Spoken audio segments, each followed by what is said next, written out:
minute. What we're doing is we're going to finish up the Gemara on Yud Zayin, and we're going to see the Rosh. One of the things that came up that we talked about that we're going to see had to do with the Eruv. If the Eruv gets lost, so it says after the Eruv gets lost, you're not allowed to cook.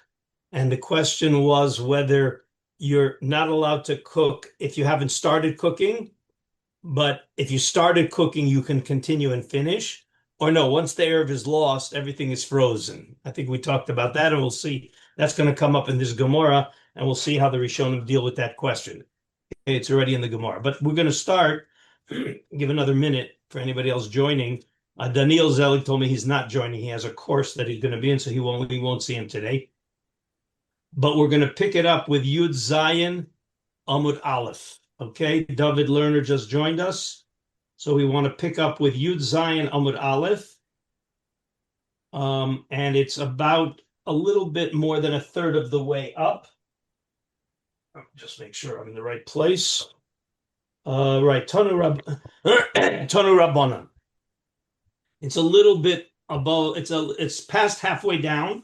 And there's it's Tanu Rabbanan, so last two words on the line.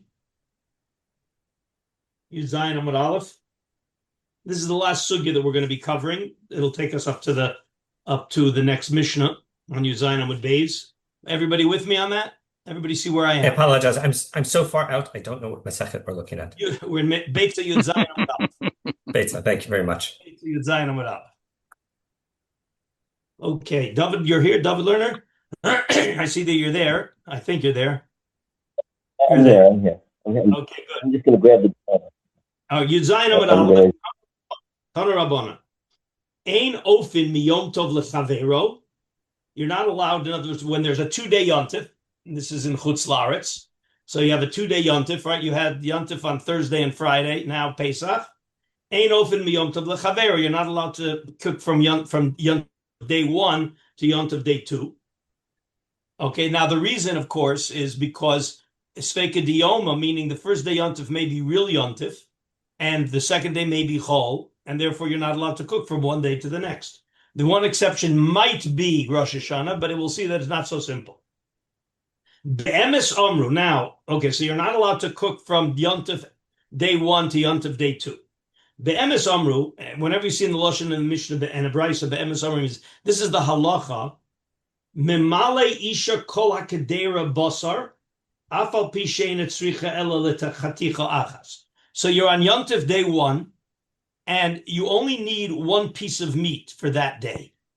But you have a big pot, and you'd like to put in more meat so that you can have it for the next day. And the truth is, this will also be true from Yontif to Shabbos. So it says that, Mimale isha kol hakadera basar afal pi shein etzricha ela chaticha achas. And Mimale nachtub chavish shel mayim afal pi shein tzarich ela lekiton echad. So you're allowed to put in more meat than you need into the pot, as long as you do it all at once. And you're allowed to put water in, a lot more water than you need, as long as you do it all at once. Says Rashi. Where's the Rashi? Right, ein ofin pat. Okay, that's from one day to the next. But memale isha. Why is the woman allowed to put more meat into the pot than she actually needs? Isn't that bishul on Yontif, not for the tzorach of Yom Tov? Says Rashi, de bechad tircha sagi, all right, v'chein benachtum legabe milui. It's all once. It's happening all at once, and therefore there's no extra work, all right, which means that once the pot is cooking, then you're not allowed to take more meat and put it in.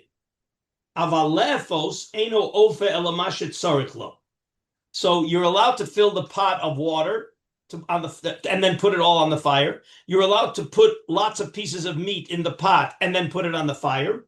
But you're not allowed to bake more bread than you actually need. Rabbi Shimon ben Elazar Omer milmale isha kol hatanur pat mipnei shapat nefes yafeh bizman shatanur maleh. He holds that the woman is allowed to fill the oven with bread because when the oven is full of bread, it bakes better than when you just have one loaf of bread in the oven. The Rishonim are medayik here that this is talking about an isha because the oven is a small oven, and a small oven, the bread bakes better when it's full. But a nachtum, a baker who has a huge oven, it doesn't really matter whether it's a lot of bread or not. And the Meiri argues on that and says that no, that every oven, it's always better to fill the oven with bread than to have it only partially. So what it says here is, according to Rabbi Shimon, is that if what you're doing is going to improve the taste of the food that you're cooking for Yontif, you're allowed to cook extra. And that's what it says.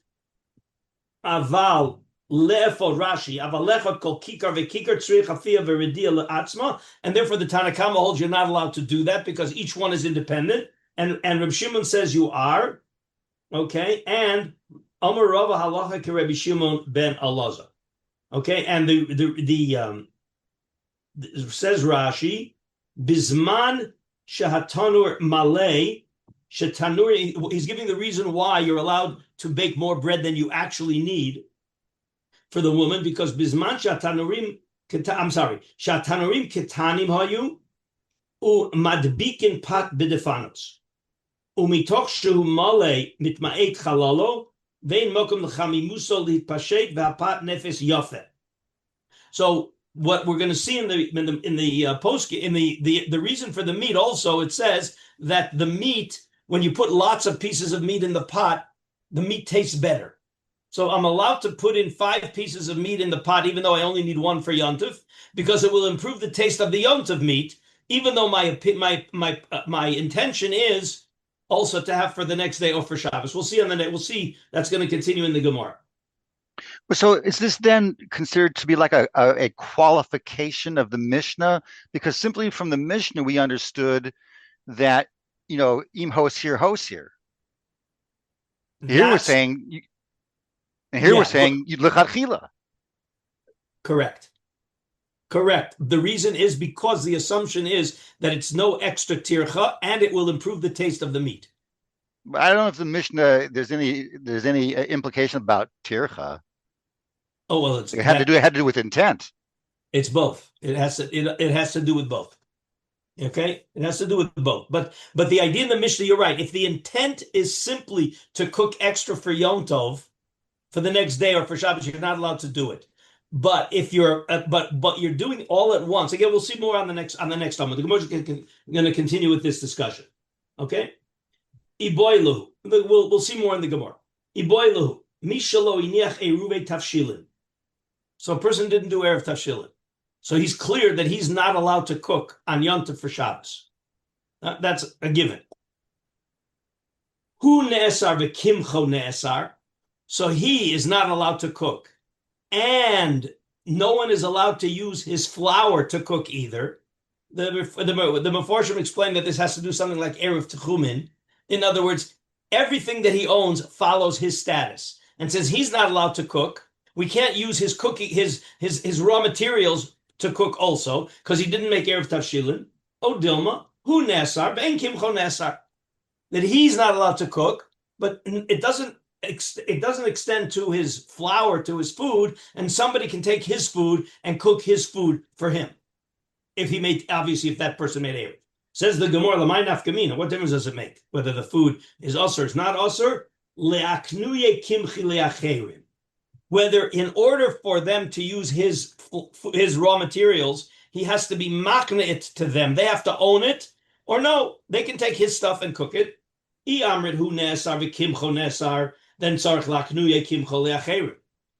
if when he didn't make an Eruv, it automatically applies to his raw material also, then the only way somebody can take that raw material and use it is if the person transfers ownership to another person. The Amrit, hu nesar ve'en kimcho nesar, lo tzarech lachnuye kimcho le'acherim. So, what's the din?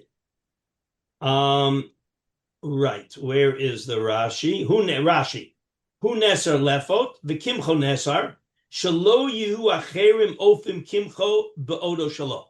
That's what it means, kimcho nesar, is as long as the flour belongs to him, no one else is allowed to use it, because it became usher for Shabbos, just like his own cooking is usher for Shabbos. le'aknuye kimcho. In tzorich latet b'matana es kimcho shiu acherim mutarim lafoso veloseslo. Meaning, it could be that the only way he would be allowed to have other people use his food to cook for him is if he transfers ownership to them. Okay. So says the Gemara of Toshma, Mishalo inech Eruv Tavshilin, Hareze lo yefe, velo yevashel, velo yatmin, lo velo liacherin. He's certainly not allowed to cook for himself or for others. Velo acherim ofinu mevashlin lo. And others aren't allowed to cook for him. Ketzad hu ose makne kimchol acherim ve'ofen lo mevashlim lo shmamina. So you see that his raw material follows himself, and if he didn't make an eruv, his food also can't be used to cook on Yom Tov for Shabbos, and therefore he has to transfer ownership. Shmamina hu nesar bekimcho nesar shmamina. Okay, next question. Okay. Is this a kanas on him because the real isser is just him doing malacha? I mean, why would his materials be up? Or should say that it's because we make a parallel to Eruv Tavshilin. Just like Eruv Tavshilin, everything follows the person. Okay, so again, it's a kind of a rabbinical extension of the requirement of Eruv. I wouldn't call it exactly a knas, but quasi. But now the next. Okay, the guy did not make an Eruv, okay? And he cooked on Yom Tov for Shabbos. Is he allowed to eat the food on Shabbos? Toshma mishalo inich Eruv Tavshilin ketzadu ose makde kimchol acherim v'acherim ofin lo mevashlin lo. So what do we just say? A person didn't do an Eruv. He's got to transfer ownership of his food to his neighbors so that they can cook for him. The Isa litne over ve'ofa mutter. Says Rashi, the Isa de over ve'ofa mutter michdi tana takanta komahader nisninami hach takanta bahade hach de mechne kimcho. He's saying like this. It says that we're dealing with the problem of the person who cooked on Yom Tov. And we have a problem. He cooked. He didn't make an Eruv, and he cooked on Yom Tov. Is there a problem? There's a problem. What's the solution? Well, if it would be mutter for him to eat what he cooked, meaning he wasn't supposed to do it. There is such an idea. You're not allowed to do it, but if you do it, it doesn't answer the food. You made an avera, but you can still eat the food on Shabbos. Okay, because maybe the Chachamim didn't go so far as to answer the food for you. Okay. Especially if you understand why we're making an Eruv, that it's really only a rabbinic requirement, that it could be midoraisa, it's okay. So why does it say that the only solution you have is that if you didn't make an Eruv, the only solution is for you to transfer your food, right? It could have said Isa, meaning if the person who cooked on Yom Tov is allowed to eat the food, then lisnei avar ve'afa mutter. It should also tell you two things about a person who didn't make an Eruv. The person who didn't make an Eruv, he should transfer his ownership of the food to his friend. And it should also have told you that, you know what, if he cooked it, he's allowed to eat it. Why did we leave that part out? So it looks like you're not allowed to eat it if you cooked. Everybody understand the deal? Because the Bryce is trying to give you solutions. What does a guy do if he didn't make an Eruv? Well, one of the responses could have been that if he didn't make an Eruv and he ended up cooking anyway, he's allowed to eat it. And the Bryce didn't say that. Why didn't the Bryce say that? So it must be that you can't eat it. Amar Ravada Bar Masna, no proof. He's not saying one way or the other. He's saying you can't make a diuk. Why? Because Tana takanta de heterik tani, takanta de isura lo katani. It could be that you are allowed to eat it, but the Tana is not going to put that in the brisa and tell you how to fix it if you did an isser. The Tana tells somebody to do when he didn't do what he was supposed to do. But somebody who actively violated an isser, we're not going to tell him in the brisa what to do, even if it might be okay. Says Rashi, takanta de hetera he'asuya beheter. That's what the Tana learns. But to learn in the brisa, the guy who violated, it's okay that we're not going to learn that in the Bryce. And therefore, the fact that Bryce didn't say it is no proof. And right now, it's ambiguous. Okay, so Toshma, another riot. We're trying to bring another riot. Mishehi niach Eruv Tavshilin, hareza ofe umevashel umatmin. V'im rotza lechol es Eruvo, harashus biyodo. You're allowed to eat the Eruv. Ochlo ad shelo afa. What happens if you ate the Eruv before you baked? Or ad shelo hitmin, before you did the hatmana. So the Eruv isn't there when Shabbos comes in. Hareza lo yafa v'lo yavashel v'lo yatmin. Lo v'lo le'acherim, v'lo acherim ofen u'vashim lo. So again, if you ate the Eruv, you're not allowed now to cook. If the Eruv is gone, you can't cook. Aval mevashel hu liyom tov. V'im hotir l'Shabbos, u'bilvad shelo yari. This goes to what Stu alluded to, that it does say that, okay, you didn't make an Eruv, you're not allowed to cook for Shabbos, but you're allowed to cook for Yom Tov. And if you have left over, then you would be allowed to eat it on Shabbos, u'bilvad shelo yari. Okay, but you can't do it, wink, wink. Well, I really don't need it for Shabbos, for Yom Tov, but you know what? I'll have leftover. I'll cook a lot and I'll have leftover, and im hotir. So that in other words, you're not allowed to intentionally cook more than you need. We're not here talking about putting it in the pot, okay, where we talked about adding because it makes the meat taste better. We're talking here about a person who he cooks a pot of meat, and then he cooks a second pot of meat, thinking that he's going to need both of them for Yom Tov, and he only uses 1.5 pots of meat. So he's allowed to use the second half of the pot of meat for Shabbos, as long as he didn't do it intentionally with a kuntz, lo yarin. V'im hirim asur. And if he did it intentionally he intentionally knew, I will not need, he didn't make an Eruv, and he intentionally cooked 2 pots of meat, knowing that he only needs 1.5 pots of meat for Yom Tov. One pot of meat for Yom Tov. So he was married.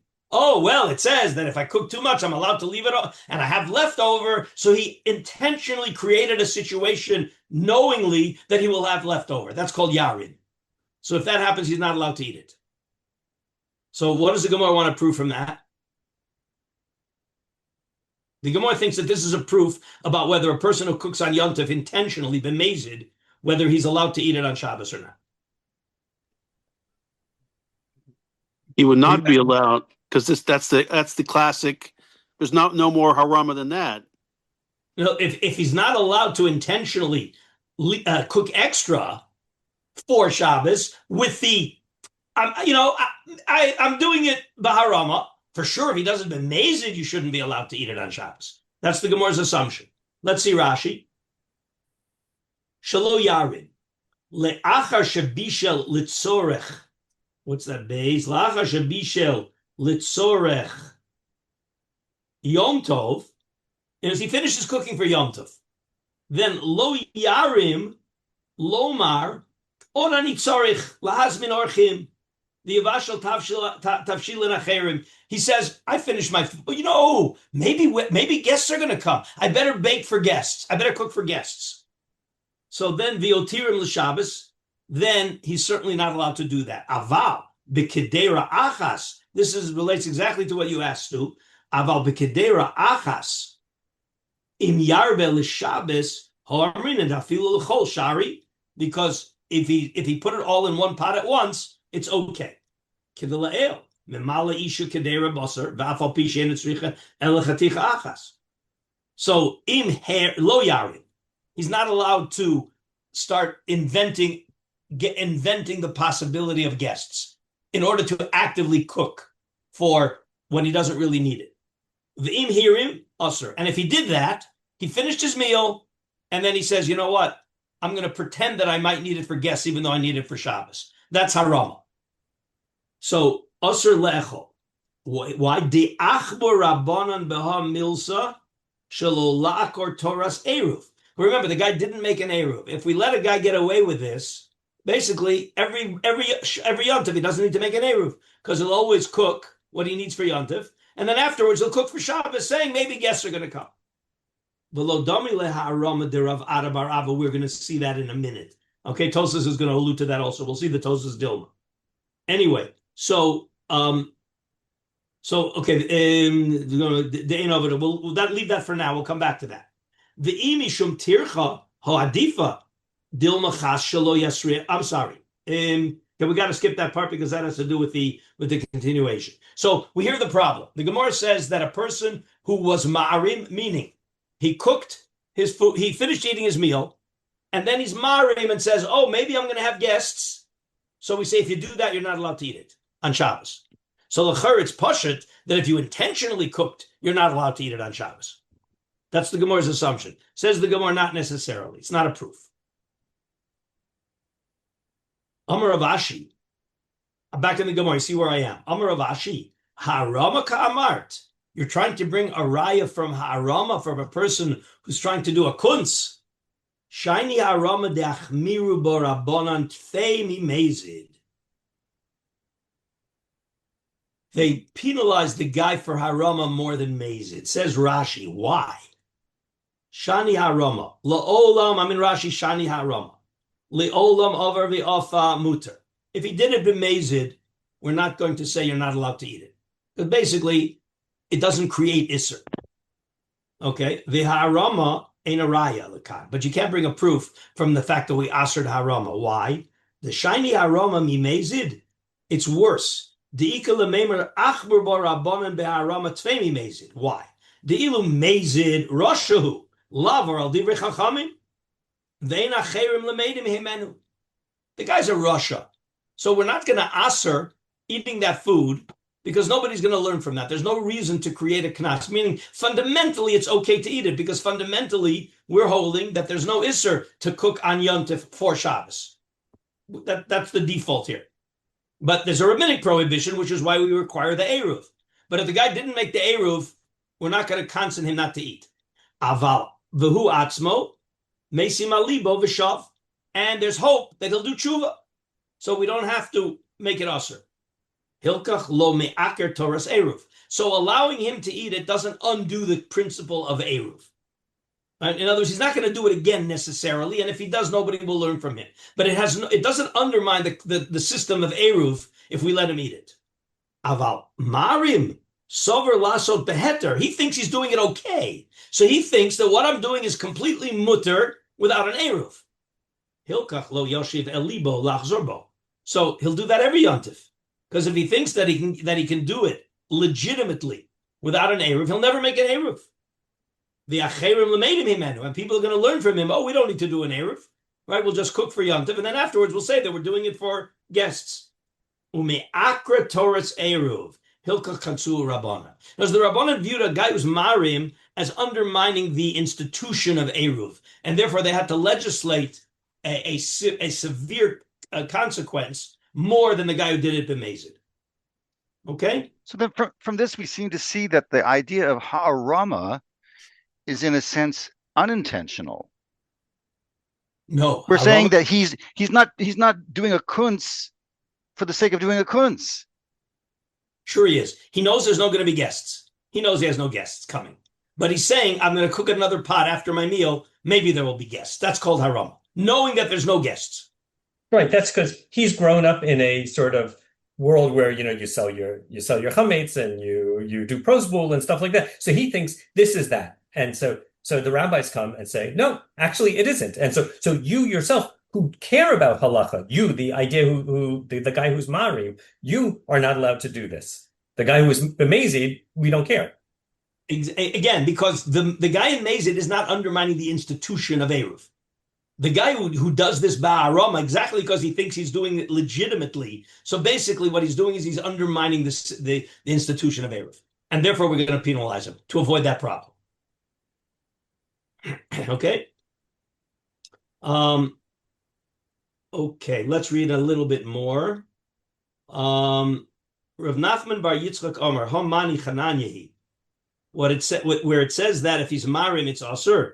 That's Shitas Chananya. Ve'aliba de Beishamai, de Tanya. Chananya Omer, Beishamai Omer mein ofim el im kein ara bepat, ve'in bevashlim el im kein ara betavshil, ve'in tomlim el im kein hoyu lo chamin tmunim me'er v'yontov, u'beitsilal Omer me'arev u'me'arev betavshil echad ve'osa kol tzorcho. And therefore what it says is that you can't bake, okay, if you didn't do a baking, you have to do a more sophisticated eruv. Again, anyway, he's avoiding, basically everybody's agreeing that this is no raya to a mezid. Skip down now. There's a 2-line Gemara that we need to see. Skip down to the last 2 lines, the last 3 lines before the Mishnah. Okay, this is something we talked about, and there's going to be a big machlokas rishonim, and we're going to jump to the Rosh to see what to say. You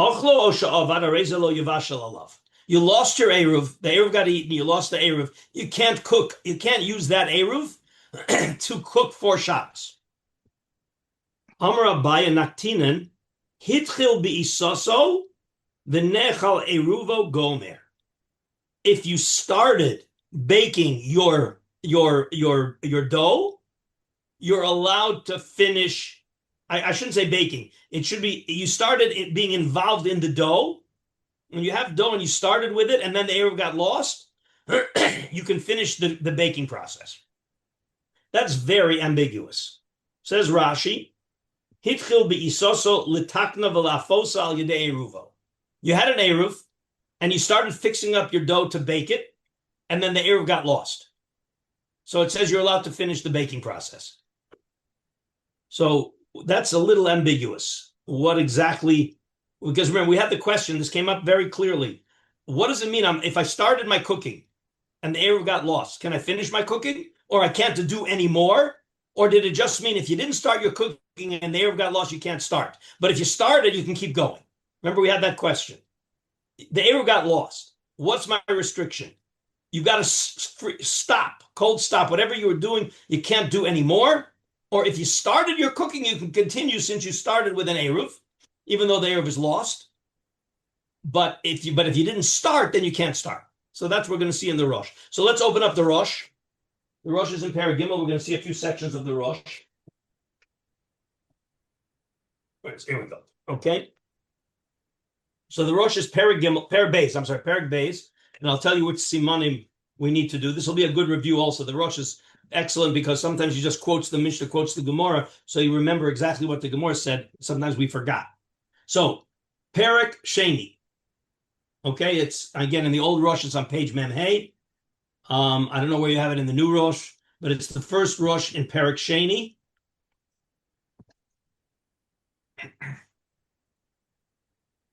Give you guys, everybody, a chance to find it.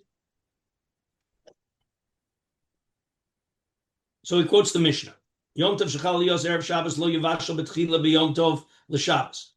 Aval mevashel liyom Tov v'im hotir l'Shabbos. In other words, you cook for Yom Tov, and if there's leftover, you're allowed to use it. Osa tavshil me'erev Yom Tov v'somech alav l'Shabbos. You are allowed to, if you cook something on erev Yom Tov, you can rely on it to continue your cooking on Yom Tov for Shabbos. Beishamay omer shnei tavshilin, Beisilal omer tavshil echad, shavim b'dagu beitza, shalav shein shnei tavshilin, ochlo osha avad, lo yevashel alav b'techila, shir mimenu kolshu, somech alav l'Shabbos. Okay, says the Rosh, quoting the Gemara, Minani mili, Amar Shmuel, Amar Kros, Zochar Yom HaShabbos l'Katsho, Zachreu me'achar sheba le'ashkicho. So Zochar says you might forget it, so you got to do something to remember Shabbos, and that's what that generates the idea of Eruv. My time Amarava Kadeshi Yivro Manayafa l'Shabbos Umanayafa l'Yom Tov. Hopefully you remember that's what the Gemara said, is that the Zachreu for Shabbos is that by preparing food for Shabbos before Yom Tov, you will be conscious of making a proper maneh for Yom Tov and also a proper maneh for Shabbos. Whereas if you didn't, you just focus on Yom Tov, you may forget about Shabbos. The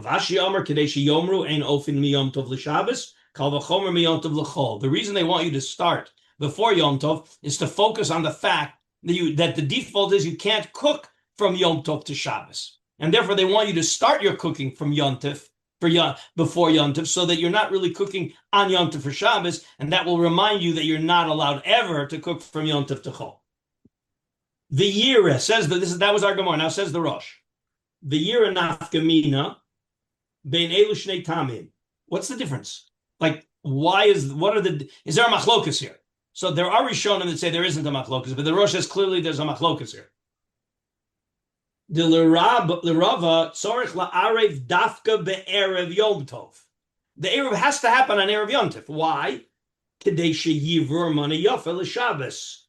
because the idea of the Eruv is L'chavet Shabbos. So to do that, you can't do that on Yom Tov when you're involved in your Yom Tov preparations. You've got to do it before Yom Tov to make sure that you're thinking about Shabbos while you're also thinking about Yom Tov. Ulu Rav Ashi, Yochel Erev afilu kodem Erev Yom Tov. You could do your Erev on Yom Tov. The Yom Tov shall, right? The Yom Tov shall Sukkot shechal liot b'chamishi b'Shabbos. Yochel Arid Erev Yom Tov Eruv Echad l'Shabbos zu l'Shabbos haba. He's saying an amazing thing. Okay, is that there's going to be, remember in Chutz La'aretz, if Sukkot comes out on Sukkot has 2-3 dayers. Okay, when Sukkot comes out on Thursday, you have 2-3 dayers. So the Rosh is saying an amazing thing. I'm going to make an Eruv on Wednesday for my Shabbos Chol HaMoed. Remember, I also need an Eruv for my Simchas Torah into Shabbos.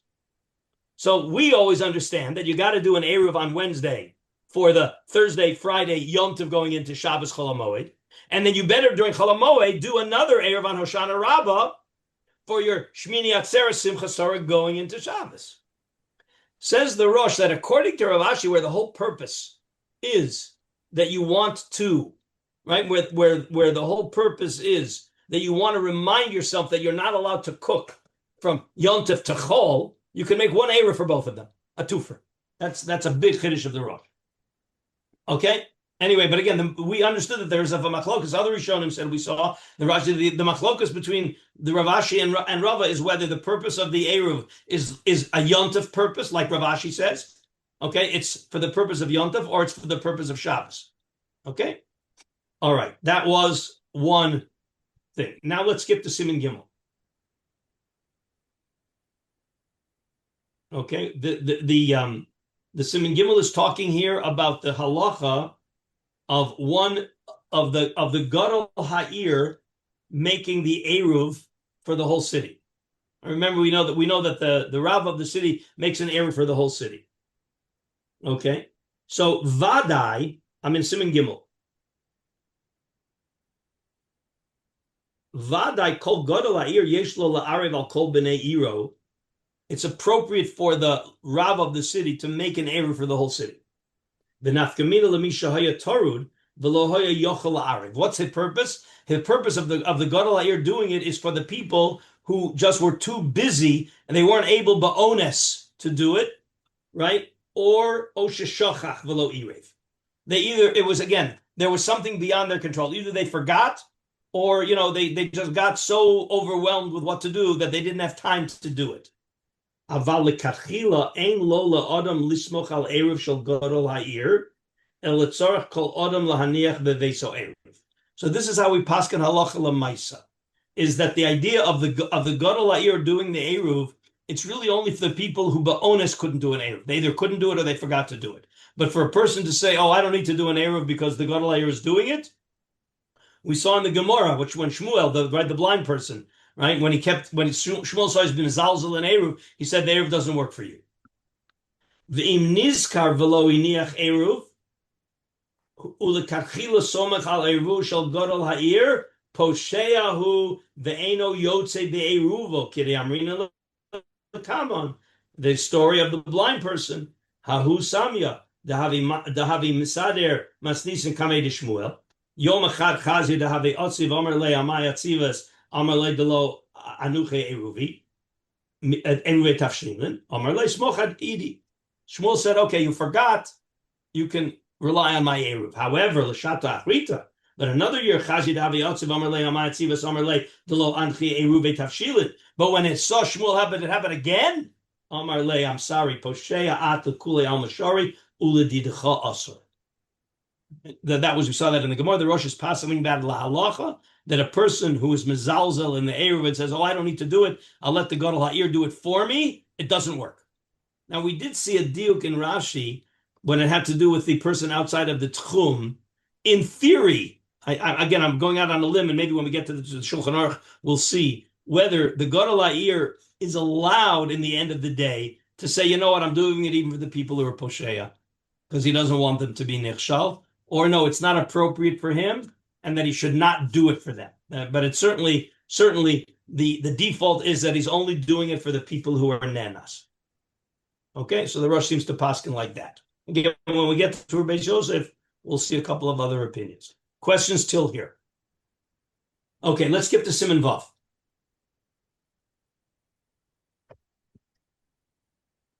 Okay, Siman Vav also relates to this question.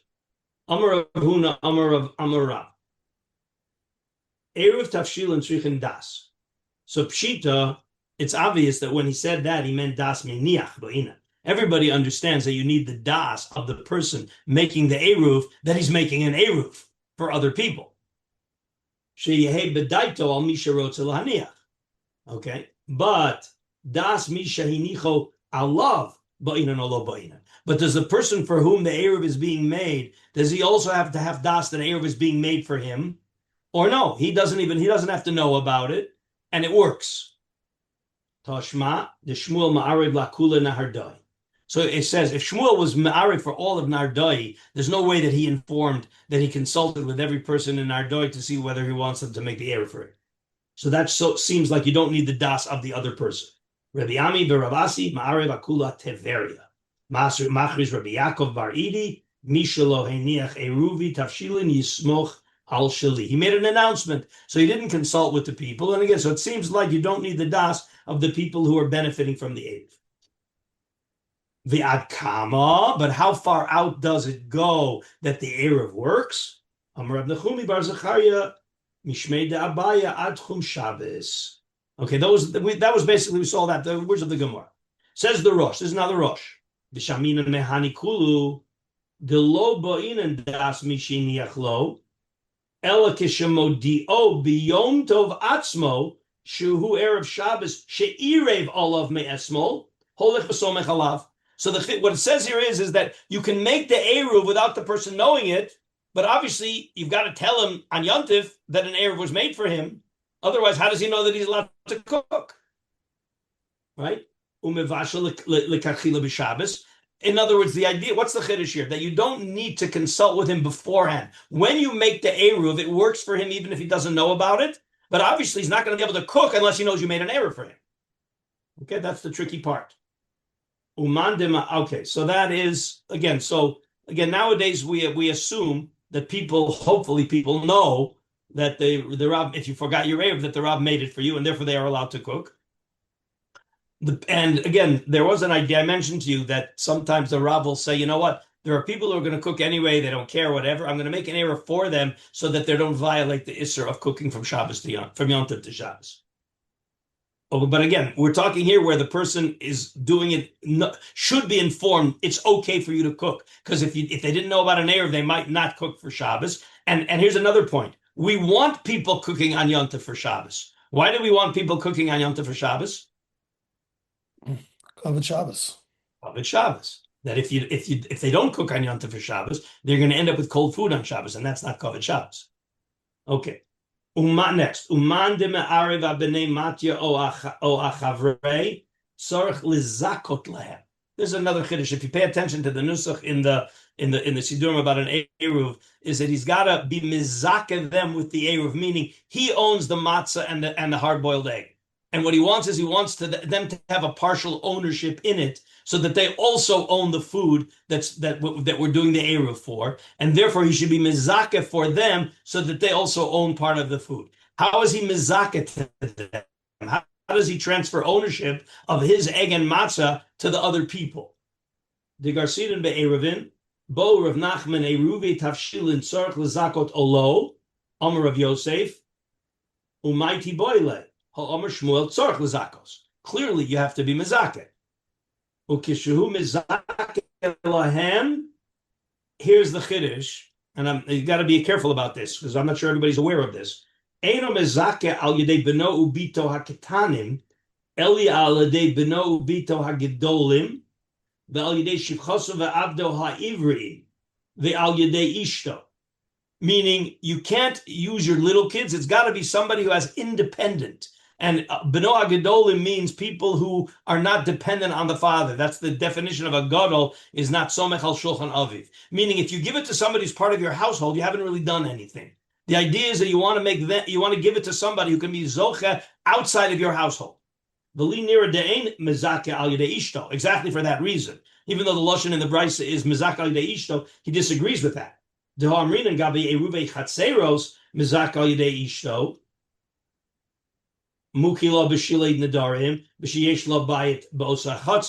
if the wife only is a part of your household, you can't use eruv chatzeros unless she also owns a separate house. Okay, meaning if she's part of your household and she doesn't have her own household, then you can't use her to be mizaka the eruv chatzeros. The Yarisha Kiyad Baila. Eruv Tavshilin ein adam tzarich lezakos leishto livnei beso. But on the other hand, you don't need to be mizaka for your wife and your kids, because when you make eruv, it automatically includes everybody in your household. Very important point. All right, when you make eruv, it automatically includes everybody in your household without the need to be mizaka for them. Once he makes the eruv, any members of the household are allowed to cook for Yontif and Shabbos because they're included in that eruv. The kivin de'ena tzricha lezakos and lezakin al yoda dafka, since they are included in your eruv and they don't need another eruv, you can't use them to be mezaka for other people who need an eruv. Okay, midi dehave a eruv chatzeros kishe'ein lo bayit b'chatzer. Okay, now he adds another point about what is the definition of beno hakotan or beno hagadol. Umasha mezak al yedei beno ubito hagedolim hayomer rabbeinu tam dil Rabbi Yochanan damer begavi mitzia beperakam above a mitzia. So there's a din in mitzia that when a son finds a mitzia, it goes to the father, but that's only if the son is a katan. If the son is a gadol, then he owns the mitzia. But Rabbi Yochanan has a big chiddush there. What's the definition of katan and gadol? And by the way, this has hashkafic ramifications also. Says Rabbi Yochanan, right? The lo gadol mamish, lo katan mamish. Normally, when we say gadol, it implies somebody over bar mitzvah, and when we say katan, somebody under bar mitzvah. So therefore, the default understanding without Rabbi Yochanan would be that if your son less than 13 finds a mitzvah, it's yours. And if your 13-plus-old son finds a mitzvah, it's his. Says Rabbi Yochanan, that's not correct. The definition of gadol and katan are not bar mitzvah, pre or post bar mitzvah. Below katan mamish. Ella, what is the definition? Katan eino somach al shulchan. Katan ve'eino somach al shulchan aviv havi gadol. He's below bar mitzvah, but he's financially independent. He has the din of a gadol, and he gets to keep the mitzvah. Gadol v'somach al shulchan aviv. Zeu katan. But a post bar mitzvah boy who is dependent on his father for livelihood, he's called a katan, even though he's over bar mitzvah, and the father gets the mitzvah. And therefore, says the Rosh, hu adin hachanami. I'm going to say the same thing here. Okay, that when it says that you're beno, you shouldn't do an eruv. That you can be mizaka. Your beno hagadol, it's got to be a beno hagadol that is not dependent on you financially, and therefore he won't also be part of your eruv automatically. Okay, ve'en lezakos ha'eruv al yedei gadol hasomach al shulchan aviv, the yoro kiyad aviv ve'avdo v'shivchos, and therefore he's included in your eruv. If you have a son over bar mitzvah, but he's financially connected to you, so then he's part of your eruv. The avdo v'shivchaso ha'ivrim afalpi de somchin al shulchano lo havi yaram kiyado the dafka beno gadol hu de'amar. Okay, this is not so relevant to us because we don't have Evet Ivris today. Okay, yeah. Aval nachri hasamach al shulchan bal habayis ein mitziyaso shel bal habayis. Okay, so that's already goes back to the question of the mitzvah. Okay, questions still here before we get to the issue of the eruv that's lost. So does this relate to the expression of Mazakin la'adam shelo b'fanav? No. That's something else. No, so that's completely different. Zaken la'adam shelo b'fanav means, and again, it's tricky. It's not quite as obvious as it seems. Zaken la'adam shelo b'fanav means that you can do something to the benefit of your friend without your friends knowing it, and you function as a shliach. Normally, shlichus needs an appointment. If I want to make you my shliach to do something, I have to make you my shliach. That's, by the way, we were just finished Mechiras Chametz. You can't sell Chametz for somebody else. You can't sell somebody else's Chametz. How does the Rav sell your Chametz? You made him a shliach to sell your Chametz. Okay? So the question now is, and it comes up, Zachan Ladar Shlo B'fanav means if I do something that's good for you, there can be an implicit shlichus appointment. Since it's good for you, we assume you would want me to do it for you, and therefore we say that Zachan Ladar Shlo B'fanav, and that comes up halacha lamaisa. Baalei Tshuva really have this problem a little bit, right? Can I sell my parents' chametz for that? I'm doing a good thing, okay, but they didn't make me a shliach. Okay, you understand where that would come up, okay? Zachan Ladar Shlo B'fanav, but obviously you can't do Zachan Ladar Shlo B'fanav if they don't want you to do it. Okay, so that's a tricky thing.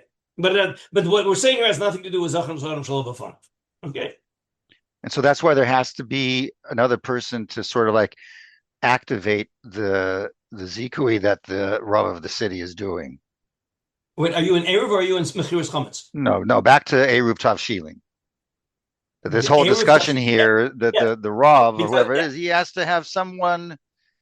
No, it? the people who are benefiting from the Eruv have to own the Eruv Tavshilin. Remember, they also have to start cooking. So if he starts cooking their food, he's mezakeh them the food. So now the food is also theirs. So their food was prepared on Erev Yontif for Shabbos. That's the idea of being mezakeh the food to them. No, I understand, but his whole discussion here talks about whether or not the wife or the son is that has to do with. Again, I want you to make a kinyan for David Lerner. I want to give something to David Lerner. David Lerner is not here. So I give it to you and you make a kinyan for David. So this has to do with kinyan. Okay. So we're talking about a kinyan. I need the people of the city to own the food with me. So therefore I have to give it to you and you're making a kinyan for them. Okay, but if I give it to my son who's dependent on me, I haven't given it out of me. It's still part of me. I haven't given it away to somebody else for them. You follow that? That's right, the idea. Right, okay. To be mizakeh, somebody else has to make a kinyan for the other people. I can't make a kinyan for the other people because I own it. I've got to give it away, but to give it away is to give it away to somebody outside my household who's not part of the Eruv. Because when I make the Eruv, I'm making it for my kids. And therefore, my kids are part of that Eruv. And therefore, I have to give it to somebody who's outside of the Eruv. So then in a certain sense, the person to whom he's makneh is like a shaliach for all the other people of the community? Yes, exactly. Yes. He's making a kinyan for them. Exactly. It's exactly what's happening. Okay. Because remember, basically, the Rav is also functioning as their shliach. But he's functioning as a shliach to do the Eruv, but they also have to own the food, and therefore to own the food, he has to give it to somebody to be kohen for them. Okay. Next, now we'll go to Yud Beis. Yud Beis has to do with the fact that the Eruv disappears. Okay, we're going to see what the Rosh has to say. We're going to jump back to one Tosas in a few minutes, just because I left. We didn't do it on Yud Zayin, and Rashi alluded to the issue, and we'll go back to see it. But right now, let's finish Yud Beis. Ochlo o she'ovad lo yevashel alav b'tchila. That's the lashon of the Mishnah. Amar Abaya Naktinan hitchil b'isoso nechal eruvo mutar gomer. So now says the Rosh, ikali istapuke. It's not clear the Ferish Milsa de Abaye, the iboy lemeimar gomer isa zu. He can finish the Isa that he started, but he can't do any more than the Isa that he started. He certainly can finish the food that he started to prepare when the Eruv was around, but once the Eruv disappears, he can't do any more. Oshema, Bi'echad lehitasek mitzarchei haShabbos be'od ha'eruv kayam, or since he started making preparations for Shabbos when the Eruv was around, yigmor kol tzarchei Shabbos. He can finish everything else that he needs to do for Shabbos. V'uadinin hichil b'tavshil. So that's not clear. what Abaya was meant. Did Abaya mean dafka the bread that you started, or he means once you started doing something, you can finish all your cooking? The only reason he used bread is because that's usually the first thing you start to do for Shabbos on Erev Yontif. Shekain Tiken Ezra Shetehe Isha Mashkachas Va'ofen V'aloshen Mashma Kain Dekaomer Gomer Mashma Kol Tzarchei Shabbos. The Rosh wants to be medayik that according to Abai you can finish everything. The Isa L'chude Koi Havi Le'Meimar Gomra. See, the lashon of Rabbah was that Amar Abai Nakin Etichel BeIsa Nechal Eruvo Gomer. It doesn't say Gomra you can finish the Isa. It says Gomer you can finish. Well, I guess it sounds like I can finish whatever cooking, everything that I started. The Adavar Shakul Achi Yavo More Tzedek. The Rosh is not taking sides. The Rosh is saying this is very ambiguous. What to do in case the Erev gets eaten or lost. Okay, so we're going to see. I sent you a page. I sent you a daf. You guys saw the page that I sent? Okay, so you know what? Maybe it's kedai to open that up now. Let's just open up that page quickly. See the second source. Where is it here? Eruv Tavshilin commentaries. So there's a big meiri on the Gemara and Psachim, which we'll see at a different time. Oh no, I'm sorry. No. I sent you something. When did you send it? No. I sent it yesterday, but I sent it yesterday, but don't pay it. I sent it last night, but don't pay attention to it now. I'm sorry. That's about Hoel. I'll send you some other source that talks about it. I'm not sure we have. I sent you a dot. You did. I sent it on the chat yesterday. No, it doesn't look like it. Doug, you have I it? didn't get it. Okay. I mean, I saw your reference to it, but I don't see the attachment. Maybe it happens sometimes. I forget to attach it. That does happen. Okay, I will resend it because we don't need it for today anyway. What we do, let's just quickly go back to Yud Zayin Amud Beis. Let's go back to Yud Zayin Amud Beis. This idea of Lo Yari. I'm sorry. The truth. What? In fact, in order to understand the Lo Yari, what did you say, David? I just have one question on what we just did. When the Rebbe is mocking it to somebody else for the tzibur, so we're saying clearly that no one has to have a kazayis because they're all sharing the kazayis. How is it being mechalik? The only one that has a kazayis is the Yes, Rebbe. because we said one kazayis works for 1,000 people. We said that already. That was explicit in the Gemara. The Gemara wanted to know, you need a kazayit for each person or one kazayit is enough for everybody? And it says one kazayit is enough for everybody. That was explicit in the Gemara. Okay, we need to go back to, one second, where did I have it here? Just a minute. It's in the Tosas Ubilvad. Oh, here, Yud Aleph Amud Beis. Go back to Yud Aleph Amud Beis. Let's do this quickly. Yud Aleph Amud Beis. So let's take a quick look at the Mishnah on Yud Aleph Amud Aleph. Okay, again, there are certain things that there's a machlokas based a little bit shami whether you're allowed to do them. All right. So the second din is in the Mishnah. You have this big hatchet, okay, which is normally used for other things, and you want to chop meat with it. So it's a klisha malachto le'isser. It's muktzah as a klisha malachto le'isser. So Beit Shammai says, "Hey, no tlin et ta'ali lekatzev alav basar." Beis Hillel matirin. Beis Hillel says you're allowed to because you need it for yontif. And then Beit Shammai os omrim ein notnim es haor lifnei hadorsan. You slaughter the animal, which you're allowed to do on yontif, and then you have the skin. You skinned it, and you want people to trample on the skin to flatten it out. So says Beit Shammai, you're not allowed to do that. It's muktzah unless there's meat on the skin. Ubeis Hillel matirin, because Beis Hillel says if I don't let you do this to the skin, you will refrain from shechting the animal because you don't want the skin to go to waste. You don't want the skin to get ruined, and therefore, in order to encourage you to shech the animal, we also let you lay out the skin for people to trample it. All right, that's the din in the Mishnah. But what would have been the havamina with it first with that kli? If you're allowed to do it on yontif, it can't be a kli shemalach to this, or again that you got to study that Mishnah again. Good, that's a good question, but it's not relevant to what we need right now. Okay, so let's And now let's jump to the Gemara towards the bottom of Yud Aleph Amud Aleph. Okay, Tana Rabbanon, 6 lines from the bottom. Tana Rabbanon, Ein molchin et hachalavim ve'ein mahavchin mehen mishum. You're not allowed to salt the parts of the inner of the animal because you're not going to eat them on Shabbos on Yom Tov. Mishum Rebbe Shua Amru shotchan beruach al gabi yasedos. You're allowed to put them to air out because if you just let them sit there, they're going to get ruined. These are the organs of the animal. They'll get ruined if you don't put them out in the air, even though you're not going to use them. Amarav matna halacha kirev Yeshua. Ikadi Amri Amarav Nasa and halacha kirev Yeshua. Mishlon Landi halacha kirev Yeshua. It's to Saltulay Dechavini Yachid Halacha Rabbi. Kamash Halacha Yachid. Take a look there. I believe there's a Rashi there. Ein Mochin Esachalavim. The last line of Rashi. The Yom Tov Kedei Shelo Yasrichu. Now, you want to salt them so that they don't get ruined, they don't rot. Even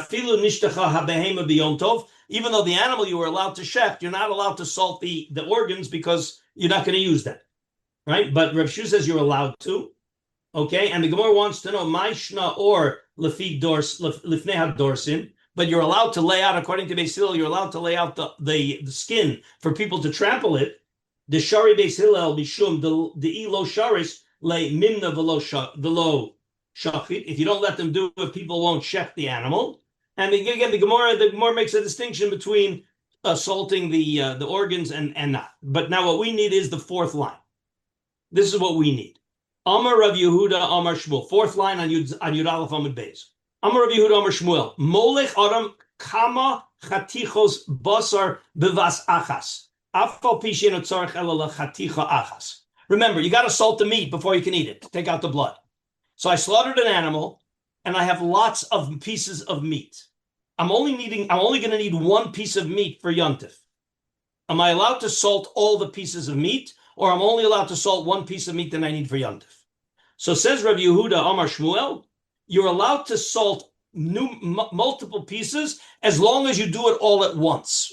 Meaning you lay out all the pieces, and you pour salt on all the pieces. Says Rashi, come on. Bevas achas, dechad tircha lekulu.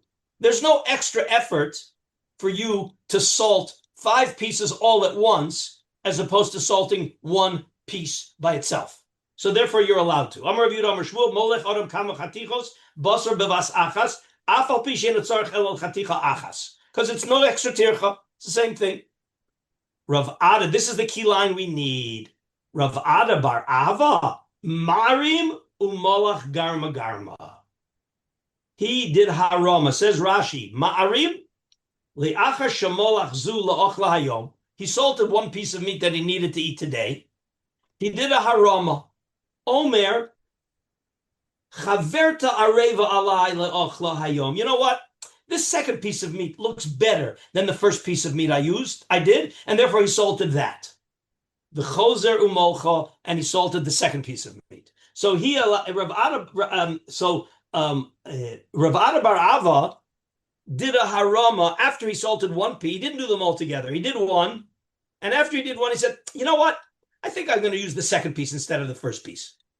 That's exactly the harama that we had. Apparently, that's going to be Tosas's question. This looks like the harama you said you're not allowed to be marim. I'm not allowed to cook at a pot of food and finish my meal and then say, you know what? Maybe guests are going to come.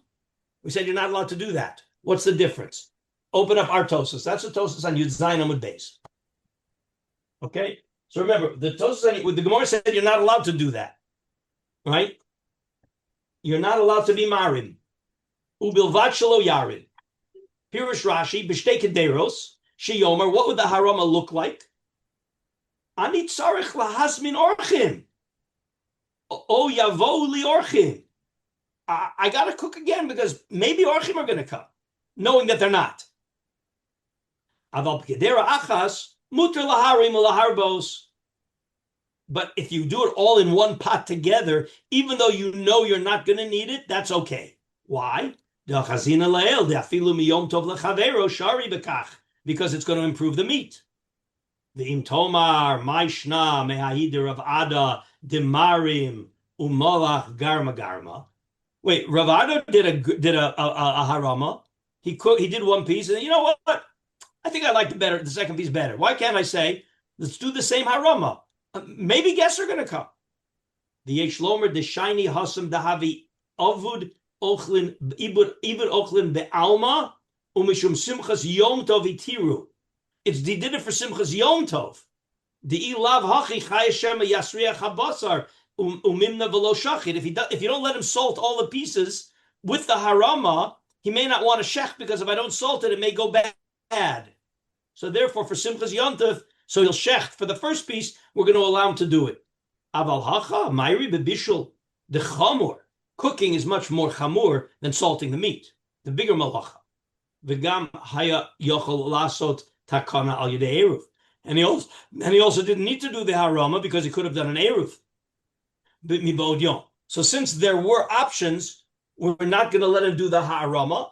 But for the salting of the meat, since the harama can contribute to simchas yom tov, and without it he may not shech, and it's not such a big malacha, we're going to let him do the harama. Again, so you see that harama is a very gray area when we allow harama and when we don't. Okay, that's it for now. What we're going to do is, I want to just see those me'iris, the two sources I sent you on the sheet. I'll resend it because it has. We've got to understand what the role of hoil is in this whole Eruv system, and what happens if you don't hold of hoil, what happens if you do. Okay, that's going to be very important as we get to the halacha, and I'll ask you to bring your tour. I sent the simanim of the tour. I'll resend the sheet, and then we'll open up the tour Beis Yosef to see halacha l'maisa. Okay. All right, Bezrat Hashem, I'll see then everybody on Wednesday. Thank you.